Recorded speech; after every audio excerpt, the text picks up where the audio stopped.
Mumbai police ने एक ऐसे लुटेरे गैंग का पर्दाफाश किया है जो विदेश में नौकरी दिलाने के नाम पर लोगों को फंसाता था।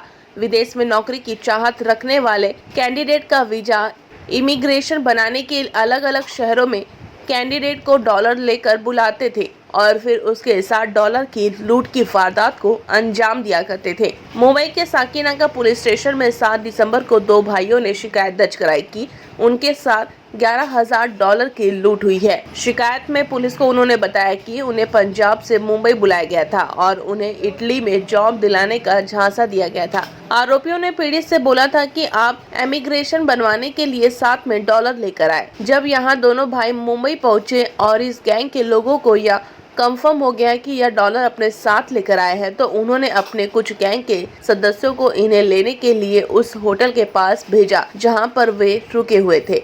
आरोपियों ने इन्हें गाड़ी में बिठाया और इमिग्रेशन का काम करवाने के बहाने नवी मुंबई ले गए और एक सुनसान जगह पर उनसे $11,000 लूटकर फरार हो गए। इसके बाद यह मामला साकीनाका थाने में दर्ज किया गया, जिसके बाद पुलिस ने मामले की जांच पड़ताल शुरू कर दी। मुंबई जोन 10 के डीसीपी दत्ता नलावड़े के मुताबिक इस गैंग के 8 सदस्यों को गिरफ्तार किया गया है, जिसमें 3 की ट्रैवल एजेंसी है। बाकी 5 आरोपी उनके साथ काम किया करते थे। इस गैंग के सदस्य दिल्ली, पुणे, पंजाब और गोवा के रहने वाले बताए जा रहे हैं, जिन्हें वहां से गिरफ्तार किया गया है। इनके पास से करीब $4,000 बरामद किए गए हैं। वहीं पुलिस ने जानकारी देते हुए बताया कि यह गैंग अपने शिकार से कांटेक्ट करने के लिए ऐप के जरिए कॉल किया करता था और उनसे संपर्क बनाता था। फिलहाल पुलिस इस मामले में पूरे आगे जांच कर रही है। साकीनाका पुलिस स्टेशन में एक इंफॉर्मेशन रिसीव हुई थी, जिसमें कंप्लेनेंट का कहना था कि इनको साकीनाका के एरिया के एक होटल से इनोवा कार में से ले जाके न्यू मुंबई के मैकडोनल्ड्स के पास में लूटा गया है। इनसे प्रॉमिस किया गया था कि आपको एयरपोर्ट पे ड्रॉप करेंगे और इमिग्रेशन ऑफिसर को बता के उनके द्वारा आपको फॉरेन में ले जाने की अरेंजमेंट की जाएगी। इसमें हमने एक ऑफेंस दाखिल किया और इस ऑफेंस के इन्वेस्टिगेशन में अब तक हम 8 एक्यूज को अरेस्ट कर चुके हैं, जिसमें से 3 ट्रैवल एजेंट है, बाकी 5 जो है ट्रैवल एजेंट के लिए काम करने वाले लोग हैं।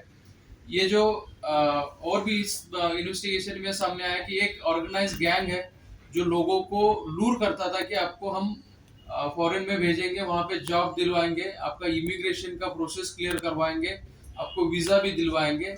ये सब बताने के बाद टारगेट के पास कितने डॉलर्स है, कितना पैसा है और कितना पैसा वो ले जा सकता है, इसकी ये इंश्योर किया जाता था। ये सब इंश्योर करने के बाद इनको एयरपोर्ट के आसपास का होटल बुक करने के लिए कहा जाता था और ये होटल बुक होने के बाद हम आपको आज शाम में रिसीव करेंगे, हमारी गाड़ी आएगी, लोग आएंगे, वही लोग आपको इमिग्रेशन ऑफिसर के पास लेके जाएंगे और आपका इमिग्रेशन का प्रोसेस क्लियर करवा के आपको फॉरेन भेजा जाएगा, ये बताया जाता था। इस केस में कंप्लेनेंट को इसी तरह से होटल से रिसीव किया गया है कि इनोवा में इसको कलम्बोली के मैकडोनल्ड्स के पास लेके गए पूरा ग्रुप। वहां पे उनको बोला गया कि आपको कुछ देर वेट करना पड़ेगा, इमिग्रेशन ऑफिसर आ रहे हैं। उसके बाद उनको फिर से गाड़ी में बिठा के कलम्बोली से थोड़ा आगे जाने के बाद उनके पास के डॉलर्स, सेलफोन्स और जो भी वैल्यूएबल्स थे वो लूटे गए। इस केस में अब तक 8 लोगों को हम अरेस्ट कर चुके हैं। यूज की गई गाड़ी, उसकी नंबर प्लेट और कुछ डॉलर्स भी इसमें हम जब्त कर चुके हैं। ये जो ग्रुप है ऐसे ही टारगेट को ढूंढता था कि जिनको नौकरी की जरूरत है, जिनका सपना है कि फॉरेन में जाके कुछ करेंगे, जिनको वीजा की और इमिग्रेशन प्रोसेस में हेल्प की जरूरत है, ऐसे लोगों को चुन के उनको लूटा जाता था। इस केस में अब तक ये केस और 2 केसेस वारदात की इंफॉर्मेशन हमें एक्यूज के इंट्रोगेशन में मिली। जी बताया कि भाई किन देशों में भेजने का लालच दिया जाता था या उनको आश्वासन दिया जाता था और किस तरह से मोटो ऑपरेंडी? विक्टिम्स को जो है वो यूएस, ऑस्ट्रेलिया, कनाडा, इन देशों में यानी कि यूरोपियन कंट्रीज में भेजने का आश्वासन दिया जाता है। सर, टारगेटेड कस्टमर कहाँ से खोजते थे? क्योंकि कस्टमर खोजना जो वो शख्स जो डॉलर पे करे, क्योंकि जॉब खोजने वाला हर आदमी डॉलर पे कर पाए लाखों में, ये आसान नहीं होता। ऐसे में ऐसे कस्टमर खोजना, ऐसे लोगों को आइडेंटिफाई कर पाना, ये कैसे होता था? उनको कैसे खोजते थे? ट्रैवल एजेंट्स जो है एक दूसरे को कस्टमर की जानकारी शेयर करते थे। जानकारी मिलने के बाद एक जो ट्रैवल एजेंट है जो हमने लुधियाना से अरेस्ट किया है, वो खुद बात करता था टारगेट से और उसकी फाइनेंशियल एबिलिटी क्या है इसकी जानकारी प्राप्त की जाती थी।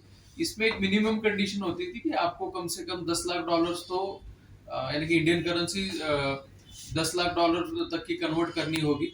और ये इंश्योर होने के बाद इनसे वीडियो मांगा जाता था कि आपने अरेंज कर लिया है, डॉलर के साथ और पैसे के साथ वीडियो प्रॉपर मांगा जाता था। फिर जब ये इंश्योर होता था कि पैसे आ चुके हैं तब इसको एग्जीक्यूट किया जाता। जैसे कि आप बता रहे हैं कि लुधियाना यानी आप पंजाब में या दिल्ली का भी आपने जिक्र किया कि वहाँ के ट्रैवल एजेंट टारगेटेड कस्टमर खोजते थे, तो फिर मुंबई के एजेंट के पास कांटेक्ट करके क्यों भेजते थे? क्या मतलब यहाँ पर उस क्राइम को एग्जीक्यूट करना आसान होता था, कस्टमर को बेवकूफ़ बनाना आसान होता था, इसलिए किसी और सिटी में भेजा जाता था और यहाँ पर भी ट्रैवल एजेंट कांटेक्ट में हुआ करते थे और एक इंटरस्टेट गैंग की कस्टमर कहीं और आइडेंटिफाई करना है, दिखाना कहीं और है, एग्जीक्यूट कहीं और करना है। इस केस में यही सामने आ चुका है कि अगर कस्टमर दिल्ली वगैरह नॉर्थ इंडिया के एरिया के रहेंगे और दूर जाके अगर इसको लूट को एग्जीक्यूट किया जाता है तो उनको लोकल सपोर्ट नहीं मिलेगा, वो कहाँ कहीं कंप्लेंट नहीं कर पाएंगे और आसानी से ये जो वारदात है वो दब जाएगी। यही एक मोटिव ये- दिखता है इसमें। डॉलर मांगने के पीछे क्या रीजन है? डॉलर के पीछे क्या स्टोरी? डॉलर के पीछे ये विक्टिम्स को ये बताते कि इमिग्रेशन ऑफिसर्स हैं वो डॉलर्स में पैसे लेंगे, आपको वहां जाके डॉलर ही खर्चने के लिए लगेंगे। तो ये सब चीजों के कारण डॉलर्स में उनको इंडियन रुपीस को कन्वर्ट करने को बोला जाता है। ये होटल की बुकिंग की जो आपने बात कही, क्या वो कस्टमर से खुद कराते थे या कस्टमर पर एक भरोसा जताने के लिए खुद कोई होटल बुक करते थे और उसके बाद कस्टमर को कुछ ना कुछ तो ऑफर करना पड़ता होगा कि भाई हमने आपके लिए होटल बुक किया, आप यहाँ आइए। ये होटल की बुकिंग और बाकी जो फैसिलिटेशन था वो कस्टमर को खुद करने के लिए कहा जाता था। इस ग्रुप की मोडस का मेन एम जो था वो एनोनिमिटी मेंटेन करना। इसमें कॉन्वर्सेशन के लिए ना तो वो नॉर्मल कॉल्स यूज करते थे, इसमें ज्यादातर कॉलिंग के लिए जो ऐप यूज होते हैं वो यूज किए जाते थे। पर्सन टू पर्सन ज्यादा कांटेक्ट ना आए, यही ज्यादा ट्राई होता था। इसमें जो मेन ट्रैवल एजेंट हमने पकड़े वो कहीं पे भी फील्ड पे नहीं थे, एग्जीक्यूशन करने वाले अलग थे, विक्टिम को आइडेंटिफाई करके टारगेट करने वाले अलग थे। ये गैंग कब से ऑपरेट कर रहा था? अभी तो हमें हमारे सामने एक पिछले 2-3 महीने में जो इन्होंने एग्जीक्यूशन किया है 2 घटनाओं का वो सामने आए, लेकिन हमें लगता है कि इंट्रोगेशन में और भी इंफॉर्मेशन कौन सा ऐप है? उस ऐप को पर्टिकुलर ऐप अब तो सामने आया होगा आपके पास, कौन से ऐप के जरिए करते? इसमें बोटिंग यूज किया है और बाकी भी बहुत सारे ऐप्स।